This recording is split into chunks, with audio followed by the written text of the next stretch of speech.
आप इस व्रत के संबंध में सारा विधान मुझे भी कहिए, मैं भी यह व्रत करूंगा, क्योंकि मेरे भी कोई संतान नहीं है। और पूछता है, क्या इस व्रत को करने से मेरे घर भी संतान होगी? इसके बाद वह खुशी खुशी अपने घर आया। घर आकर उसने अपनी पत्नी सब कुछ कहा। साधु बोला, यदि हमारे घर संतान होगी तो हम भी सत्यनारायण भगवान का व्रत करेंगे। पतिव्रता स्त्री लीलावती सती पति सहित आनंदित हुई। सत्यनारायण के प्रसाद से संसार वासियों की तरह गर्भवती हुई। 10वें महीने में लीलावती ने एक कन्या को जन्म दिया। यह कन्या चंद्रमा की कला की तरह दिन दिन बढ़ने लगी। इस कन्या का नाम कलावती रखा गया।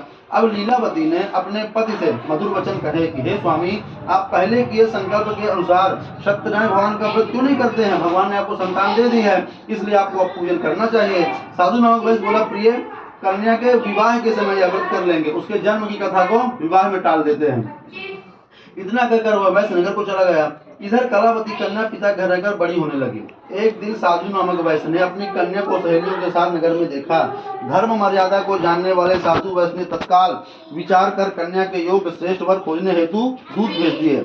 लड़की का रिश्ता ढूंढने के लिए नौकर चाकर भेज दिए कि जाओ मेरे रिश्ता ढूंढ लाओ। वैश्य की आज्ञा पाकर दूत सुसंपन्न कांचन नगर गए।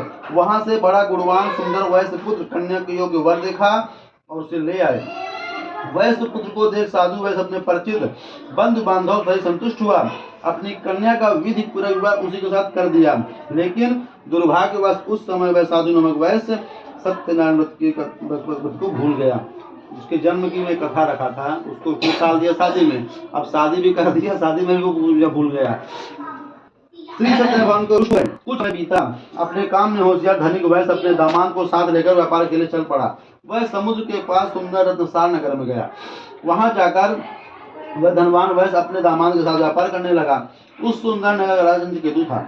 उस समय सत्यनारायण प्रभु ने प्रतिज्ञा से भ्रष्ट होने वाले वैश्य को कठिन शाप दिया कि वैश्य बहुत कष्ट को प्राप्त करे। एक दिन राजा की संपत्ति चुराकर चोर वहां आया जहां वैश्य उसका दामाद ठहरे थे।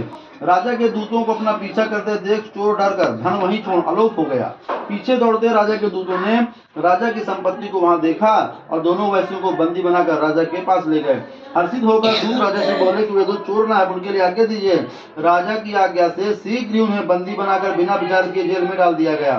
श्री सत्यनारायण की माया से वैश्यों की बात किसी ने, वो बेचारे सफाई दे रहे थे कि हम चोर नहीं है, ये सामान हमारा नहीं, लेकिन कोई नहीं सुना क्योंकि भगवान रुष्ट हो चुके थे। श्री सत्यनारायण की माया से वैश्यों की बात किसी ने नहीं सुनी। राजा चंद्रकेतु ने वैश्यों को सारा धन छीन लिया। यहाँ ये दोनों परेशान है, गांव में देखिए क्या हो रहा है। शापवश वैश्य की पत्नी भी बहुत दुखी हो गई। घर की संपत्ति चोर ले गए। वैश्य की स्त्री शरीर से रुग्ण, मन में चिंता लिए भूख से दुखी, अन्न पाने के लिए घर घर भटकने लगी। इसी प्रकार कलावती कन्या भी एक दिन भूखी प्यासी बेटी कलावती एक ब्राह्मण के घर गई, जहाँ उसने सत्यनारायण भगवान का पूजन होते देखा। उसने वहां बैठकर कथा सुनी, प्रसाद लिया और रात्रि को अपने घर लौटी। घर जाने पर कलावती उसकी माता ने प्रेम पूर्वक कहा कि बेटी, रात में कहाँ रही, तुम्हारे मन में क्या है? कलावती ने तत्काल माँ से कहा कि माता चिंता मत करो, एक ब्राह्मण के घर पर मनोकामना पूर्ण करने वाला श्री सत्यनारायण भगवान का व्रत पूजन होते देखा है, मैं वही थी। कन्या के वचन सुनकर वैश्य की पत्नी को याद आ जाता है कि बेटा तुम्हारे जन्म से पहले की एक कथा है जो हम लोग संकल्प किए और आज तक किए नहीं है, हो सकता है उसी के प्रायश्चित भुगत रहे हैं, इसलिए कल हम ये पूजन अवश्य करेंगे। साध्वी लीलावती ने बंधु बांधव के साथ व्रत किया और मांगा। पंडित जी बोले मांगो, भगवान से क्या आशीर्वाद मांगना? बोलो मांगो। तो मांगती क्या मांगती है? मेरे पति और दामाद घर लौट आए। लीलावती ने प्रार्थना की कि सत्यनारायण उसके पति और दामाद के अपराध क्षमा करे। इस व्रत के प्रभाव स्वरूप सत्यनारायण भगवान प्रसन्न हो गए। राजा चंद्रकेतु को स्वप्न दिया कि सवेरे ही वैश्यों को मुक्त कर देना, छीना हुआ उनका धन लौटा देना। यदि ऐसा नहीं किया गया तो वे धन और पुत्रों सहित तुम्हारे राज्य का नाश कर देंगे। भगवान इतना बताने के बाद भगवान की सब कुमारी मौन हो गई। प्रातःकाल राजा ने अपने स्वजनों एवं सभासदों को स्वप्न के संबंध में बताया और आदेश दिया कि बंदी वैश्यों को तत्काल छोड़ दिया जाए। राजा की आज्ञा पाकर राजा के सिपाही विनम्र भाव से दोनों वैश्य पुत्रों को बंधन के बिना राजा के समीप लाए। दोनों वैश्यों ने चंद्रकेतु को नमस्कार किया। पिछली दशा के डर से व्याकुल वैश्य पुत्र कुछ भी नहीं बोले। उनको मालूम था कि राजा को सुनता तो है नहीं, इसलिए बेचारे शांत खड़े थे। दोनों वैश्यों को देखकर आदर से बोला भाग्य ने आपको यह कष्ट दिया है, अब डरने की बात नहीं है। इसके बाद वैश्यों की बेड़ियां कटवाकर उनकी हजामत बनवाई, तब वस्त्र गहने आदि पुरस्कृत किया, प्रसन्न किया, अपने शब्दों से भी उनको संतोष किया।